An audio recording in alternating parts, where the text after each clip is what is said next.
Так, ребята, всем привет! Сегодня у нас вот такой вот Wildfire обслуживается. Это у нас лакшери минивэн. Да я бы его даже минивэном не назвал. Это микроавтобус, да, конкретный. Это у нас АИХ-30 кузов. AYH-30. Двигатель на нем стоит 2R FXE также. Ну, крутая тачка вообще. Здесь получается капитанские сиденья. Нужно подрассказать. Сейчас немножко вот так вот. Салон у него просто шикардосный. Здесь тоже у него люки. Вот такой люк есть один. Спереди тоже люкатый он получается. Монитор Alpine. Все Alpine полностью. Крутая фирма. Мафон тоже у него в оригинале стоит Alpine. Вот. Что тут у нас еще? Ну и вся отделка полностью под кожу. Вот это все мягонькое, четкое. Здесь вообще можно даже там, по-моему, как на разложиться, как на кровати и спать, да? Ну, стекло у него вот такой вот угол обзора. Тут пластика вообще по минимуму. По минимуму. Он весь, да, он весь четкий. Но у него шумоизоляция, конечно, не очень. Но если ему еще и шумку сделать, то это будет вообще просто бомба, тачка. Ну, по сути, это крузак в обличии именно минивэна. Да. Такая вот тачка крутая, в общем-то, приехала к нам на обслуживание. Вообще мне вот эти вот узоры понравились. По кузову, которые идут. Ну, он весь, и цвет даже у него такой богатенький. Это не черный, не черный, не какой-то там синий, там он какой-то коричнево-темный такой, прям вообще. Но металлик. Двигатель стоит надежно, RFXE. Бампер у него как у Дарт Вейдера, смотри. Бух. Здесь губа мощная. Ну, правда, ну, отсюда смотришь, конца не видишь. Низковатый. Низковатый, 10 сантиметров всего, да? Все на завышенных стойках. Ну да. Менял. Ну вот один обвес только стоит здесь очень дорого на такой машине. Сами тачки эти сейчас стоят от 4 миллионов, где-то примерно по цене. Но батарейка здесь стоит у него вот в этой центральной консоли. Сейчас мы будем здесь дербанить весь салон, разбирать, добираться до батареечки. Первым делом сейчас будем откручивать сидушки передние. Задние сидушки мы сейчас немножко назад откатим, чтобы нам ничего не мешалось. Ну и в принципе все, приступим к работе. Что-то мы про Wildfire насчет шумоизоляции перегнули палку походу, да? Должна быть шумка нормальная, потому что у него вот такой слой только пенопласта здесь, утеплителя. Просто под ногами. Также у него заметил, что есть такие моменты, как, ну вот, типа, короче, это японцы, видать, делали. Тоже шумку такую наклеили, типа этого, пленки какой-то, короче. Ну, в принципе, пол у него заизолирован хорошо. Как двери, не знаю, надо тоже смотреть. Тут вот не очень у него шумка, конечно. Здесь уже все брякает. Пластик. Ну да, здесь вот пластика очень много у него. Нет, тачка лакшери, ничего не говори. Она, блин, этих бабок своих. Ну, конечно, она таких денег не стоит по нашему курсу рубля. У нас рубль просто ничего не стоит. А так, по сути, машина своих денег стоит. Да. Что она там стоит? Ну вот она в Японии стоит где-то приблизительно, мне кажется, 2 миллиона йен. Примерно. Ну, плюс-минус 2 миллиона йен. Это примерно. Плюс таможка. А иена стоит чуть-чуть дешевле, чем рубль. То есть это примерно 1 800 000 она там стоит. Примерно вот так. По рублям, если брать. Сейчас курс иены не знаю какой, но примерно так. Плюс утильсбор, плюс таможня, плюс привезти. Вот она тебе еще 2 мульта сверху, еще и комиссионка, да, падает. Ну, примерно 4 мульта она будет на входе здесь, в России. Ну, блядь, ну, конечно, грабежные у нас эти налоги, утильсборы и все вот это. А так бы мы бы все бы ездили на таких машинах. То есть это... Для Якутска тоже жалко такую машину. Ну, что нам остается делать? Нам остается только больше зарабатывать, чтобы стремиться к таким тачкам, по сути. Вот. Даже смотрите, какая шелкография сделана. Заводская эта шелкография. Красота. Вон какие линии. не красота ли вообще? Я вот просто этой машинке я, конечно, доволен. Она просто офигенная. Дат. Вот это какой-то у него тюнинг ателье, видать, дадовский. Сзади у него такие фонари. Ну, конечно, машина впечатляет капитально, да? Карта, смотри, какая дверная. Как у крузака. Задняя дверь больше, чем у крузака. Она просто огромная. Но. Так смотришь на переднюю дверь, вроде она маленькая.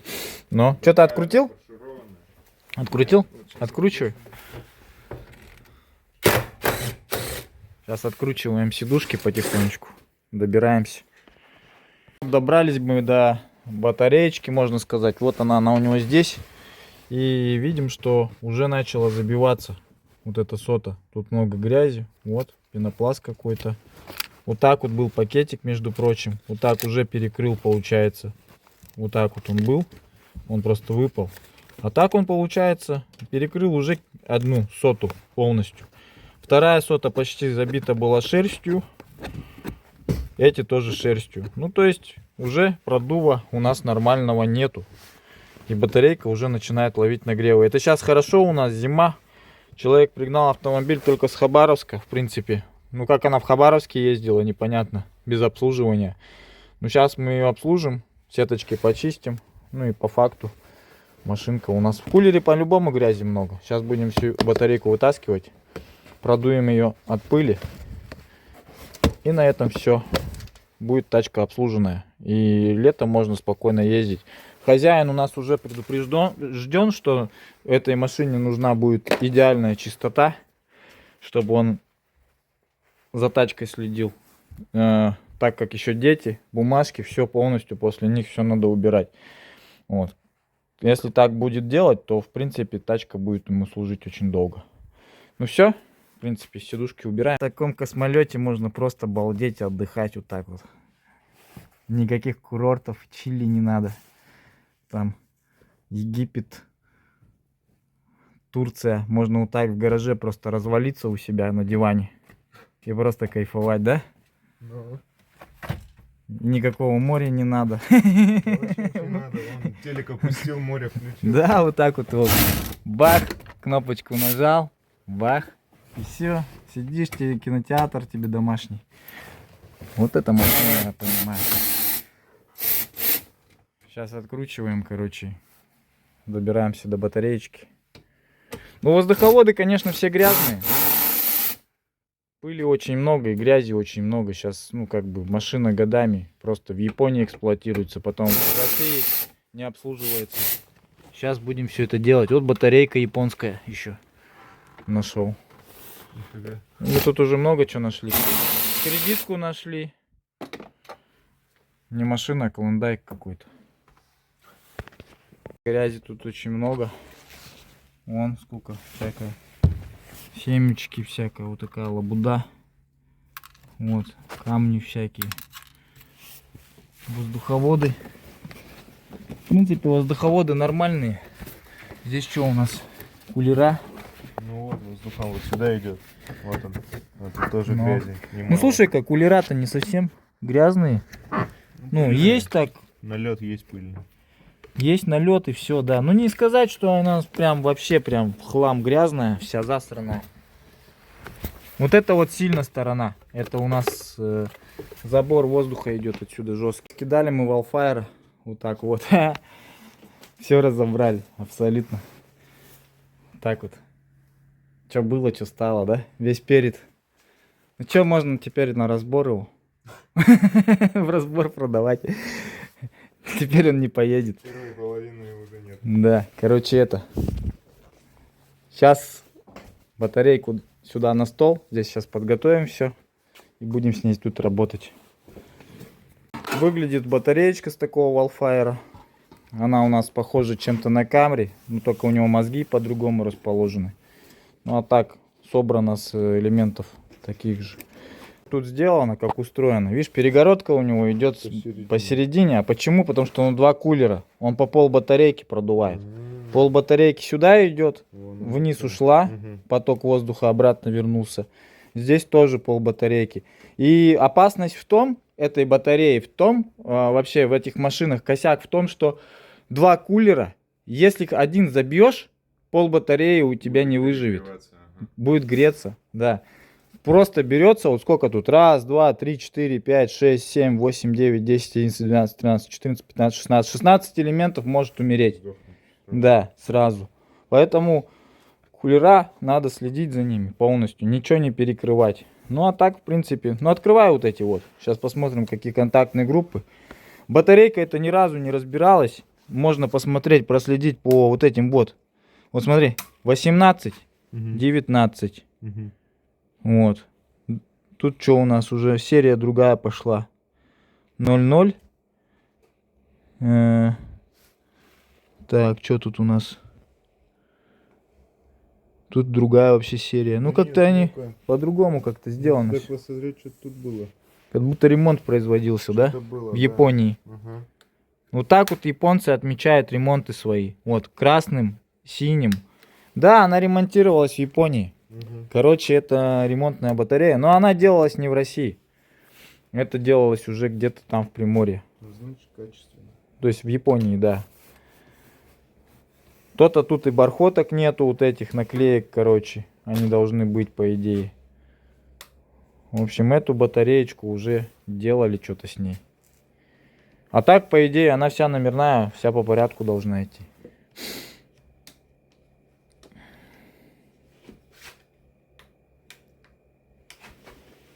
Продувай потихонечку. Ну так, вылетает чуть-чуть немного. Между сот. Грязи есть.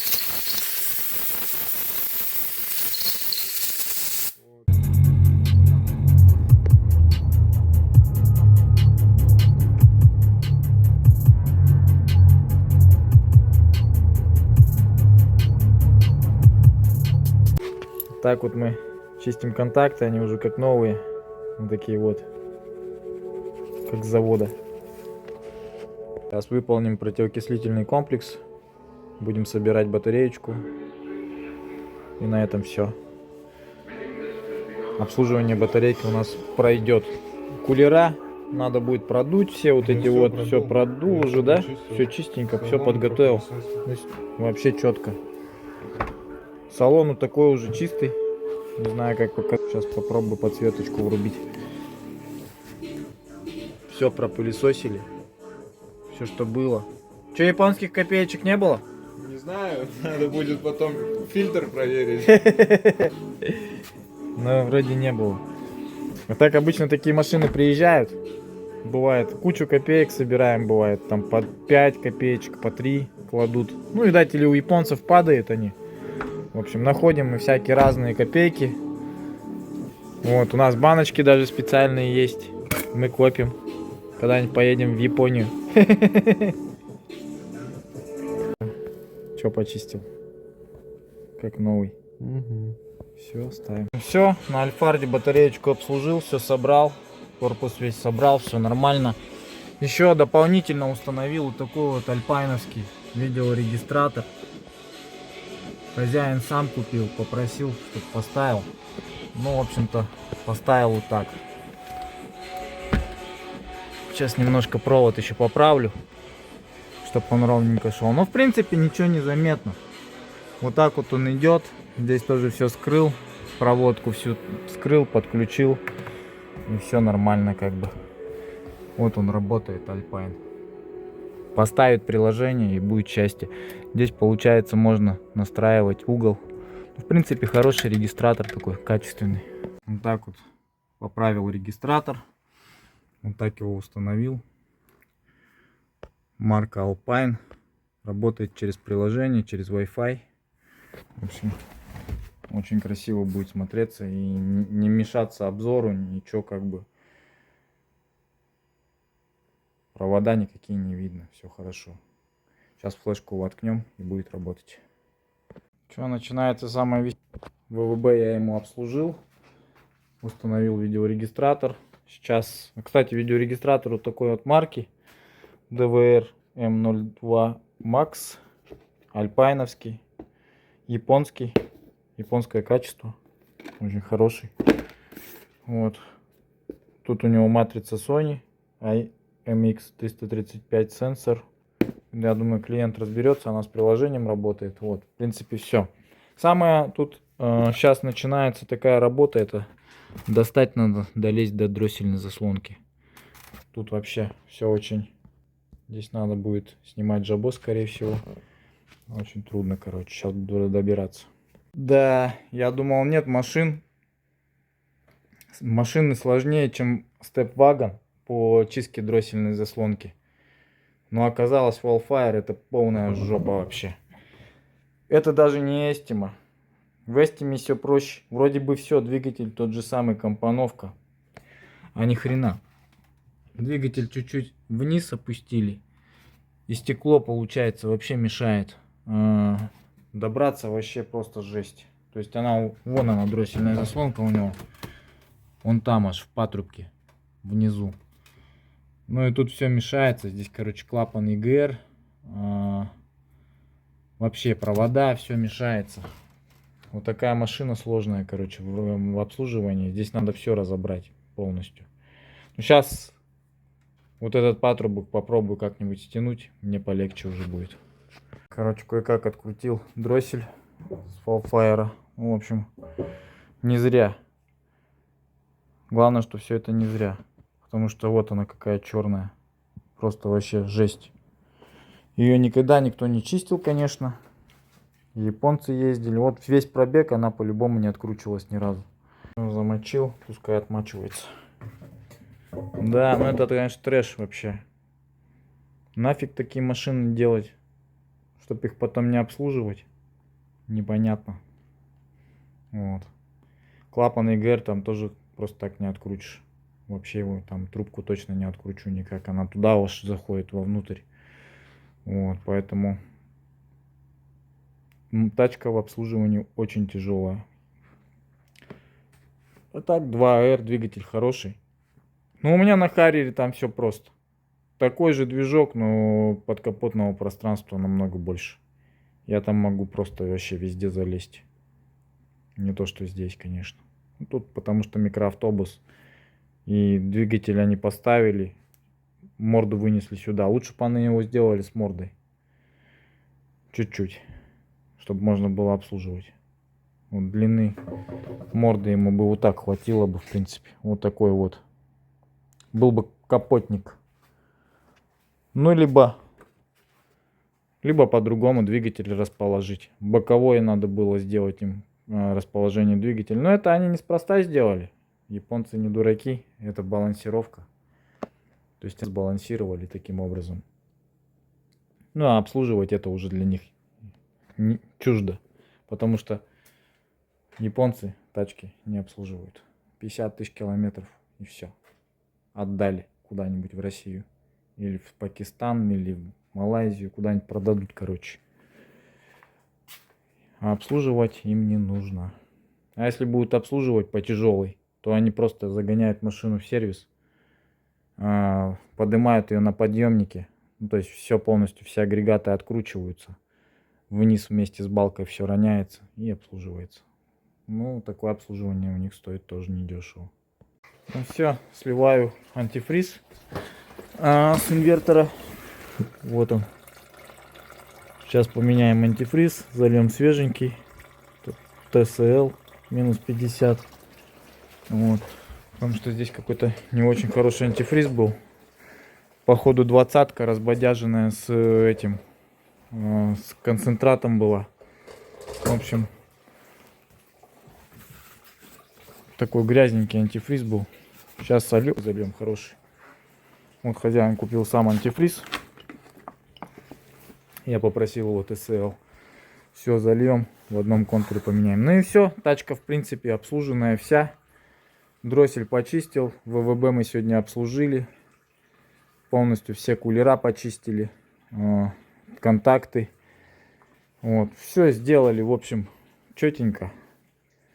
Даже больше, потому что установил видеорегистратор еще на эту машину Alpine. Вот. Ну и все, в принципе, можно пользоваться. Тачка хорошая. Ну, тачка реально кайфовая. Что сказать про нее можно. Так что обслуживайтесь, ребята, в правильных местах. Вот. Немножко прибрались на полках. В принципе, как бы все нормально у нас, в общем. Работа прет. Так, вот захожу в программу Toyota Touchstream. Буду смотреть сейчас показания дроссельной заслонки.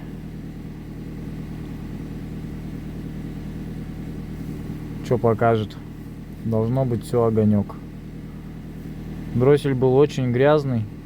Я говорю, то есть с самого начала, видать, никто ничего не делал. Регистратор пишет уже. Все работает.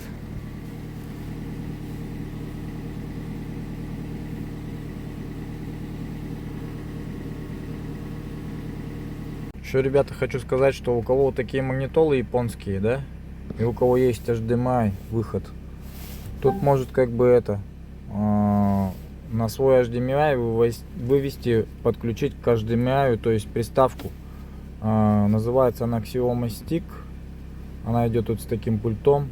Это типа, короче, она на андроиде. И сюда можно любое телевидение подключить, в принципе. Ну, Android TV, да? То есть этот Smart TV. Обычный телевизор, как будто бы смарт у вас будет. Ну и не только. Сюда можно будет и приложения различные ставить. Типа, тут есть Play Market. Можно даже, по-моему, гибрид Assist поставить. Если APK файл скачать, можно через APK файл. Очень удобно. Тут можно и Иви, и Яндекс, и ВК видео, и YouTube смотреть. В общем, все. Так что, ребята, подключайте. Тема вообще хорошая. Ну все, на сегодня я отработал. Можно закрывать двери. Вот ради чего надо покупать эту машину, наверное. Кайф, кайф. Также раз ее, дверь открылась. Тоже кайф. Доводчики есть, все. Вот это прикольная фишка, конечно, этого автомобиля. Альфард, Wildfire и все вот эти микроавтобусы. В общем, все. Тачка полностью обслужена. Завтра будем отдавать хозяину.